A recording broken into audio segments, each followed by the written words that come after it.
آ رہی ہے. یہ سب خزائن اللہ نے ہمیں نصیب کیے ہیں. ہمیں مخلوق کی چاپلوسی کی ضرورت نہیں، ہمیں مخلوق کی دینی رہنمائی کی ضرورت ہے. الحمدللہ. واقعی یہ پڑھ لی جائے ہر نماز کے بعد کم از کم 5 دفعہ یا نماز سے پہلے. یوں 5 نمازوں کے ساتھ 25 مرتبہ کا عمل ہے، خیر و عافیت رہے گی.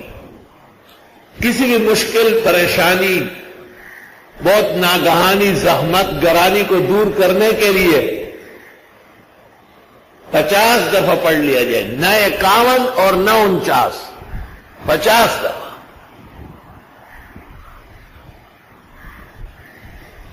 جو آپ کے خلاف ہے وہ اپنے زخموں کو چاٹنے لگے گا. فسان باختشی تانا مرتبت بغمش اللہم اصرف وجوہ الظالمین عنی، ظالموں کی توجہات مجھ سے ہٹا دے. حاجات جتنی ہے حق تعالیٰ کے حضور پیش کر دی جائے کہ اللہ یہ مسائل اور مشکلات ہے، آپ اپنے خزانوں سے اس کا انتظام فرمائے. اللہ. پھر صرف یہ نہیں کہ اس کی وجہ سے ہزاروں اوروں کی مشکلات حل ہوگی. اللہ. ایسے کاملین میں نے دیکھے کہ بس ہاں ہونا بات کہی گئی، ٹھیک ہے بس ہو جائے، ہو گیا. خدا تعالیٰ کے ہاں ان کی وجاہت قائم ہو جاتی ہے. جیسے آپ سینکڑوں مصائب و شدائد، آفات و آحات اللہ دور کرتا ہے. سحری کے وقت اٹھو، اعلانات ہوتے حل من مستغفر اغفر اللہ، حل من مسترزق ارزق، حل میں مبتلا فوافی. اعلان ہو رہے، کیا مانگ رہے ہو، کیا چاہیے. ہمارے استاد محترم مولانا عبدالحنان صاحب رحمۃ اللہ علیہ بہت اہتمام سے تہجد پڑھتے تھے. 12 رکعت تہجد، 12 رکعت.